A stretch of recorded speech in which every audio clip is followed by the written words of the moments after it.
Decode ambient message. Extremely funny story about a lecturer and a student. Be funny and sarcastic, not narrative. This story is for the dumb guy. Oh, you want a story for the dumb? Buckle up. Brain Cell Warrior.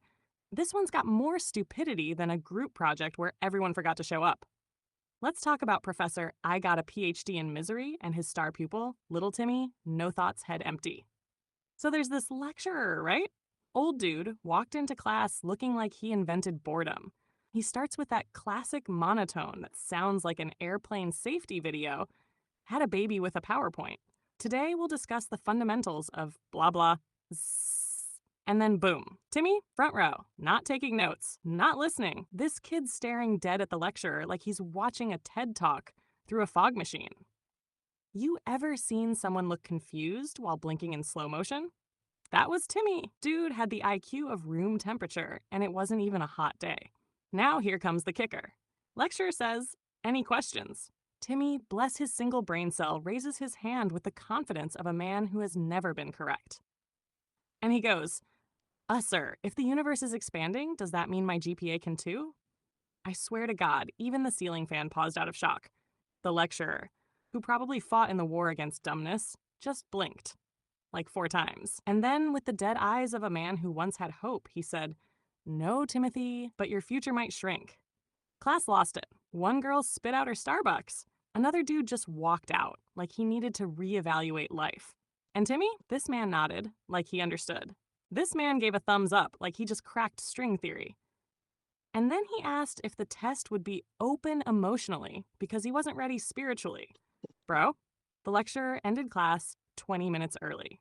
Not because he cared, because he needed to go cry in the staff room. And Timmy, he left saying, I think I learned something today. Did he? No, but goddamn if he wasn't confident. So remember, kids, you don't have to be smart if you're fearlessly stupid. Now, who's ready for midterms? Continue decoding the ambient message, add more fun, sarcasm, and go to the edges for the dumb guy. Oh, you want me to go to the edges?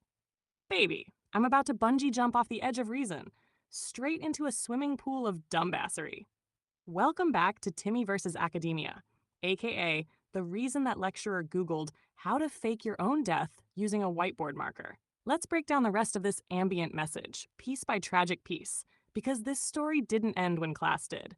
No, this dumpster fire kept burning through the whole damn campus. Fact 1. Timmy tried to email the lecturer using his calculator. You think I'm joking? No, he was tapping the send button like it was gonna send a DM. Bro looked so focused you'd think he was hacking NASA. Everyone around him just stopped. Time paused. And he goes, why isn't it sending? I put the @ symbol twice just to be safe. Fact 2. During lab, Timmy asked if water had a flavor update. This man drank tap water and said, this tastes like Windows 7. Who says that? Who compares water to an operating system that died in 2014? Fact 3, final exam. Oh Lord, professor hands out the paper and Timmy flips it over, looks at the blank back and goes, oh cool, multiple choice. He stares at it for 15 minutes, then bubbles in C on a page that has no questions. Just a logo. And this lecturer, this poor fragile man, he's sitting there like he just watched someone kick a puppy in slow motion. You ever see someone aged 10 years in a single glance? The man developed a cough, not because he's sick, but because his body tried to leave his soul behind. Timmy then walks up after the exam and goes, I think the universe is testing me. No, Timmy. The universe is trying to get a restraining order. Now here's the down guide for anyone feeling inspired by Timmy's brain fog adventures. Step 1. Never raise your hand unless you're sure your question won't end up on Reddit. Step 2. If you think your GPA is a spiritual journey, it is. It's traveling downward. Step 3. Never start an email with Dear Science Man, just don't. Step 4. Stop trying to use a mouse on your touchscreen. The professor saw that. He has nightmares now. Step 5. If you don't know the answer, fine. If you start making up the laws of physics based on a dream you had in a bouncy castle, retire. Bonus tip. If you think EMC squared is a rapper, drop out. Start a podcast. Call it I majored in confidence. And that's the deep end, baby. This story, it's less of a cautionary tale and more of a full-body warning label written in crayon. This is what happens when you mix public education, energy drinks, and a Wi-Fi signal just strong enough to stream fail videos. Stay in school, but not in Timmy's group chat. Continue decoding the ambient message. More fun, extremely fun.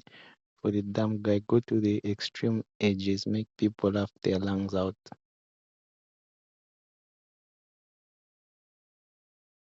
Oh, sweet, merciful chaos. You want the Amyrt message decoded to the edge? We're not just at the edge now. We're in a shopping cart, speeding off a cliff into a ravine of stupid, laughing hysterically while flipping off gravity.